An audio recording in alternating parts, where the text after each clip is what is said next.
To begin with, start with a saw with 8 voices. And add some attack, decay, and sustain to it.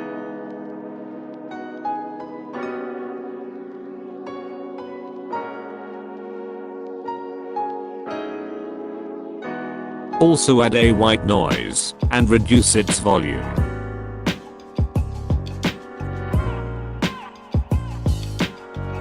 Next, shape cutoff filter to something like this with some attack, decay, and sustain.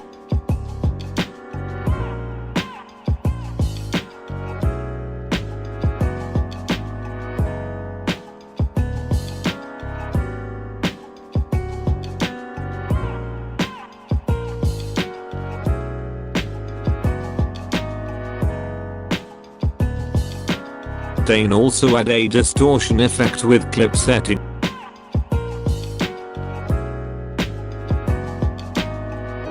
And EQ with the normal settings.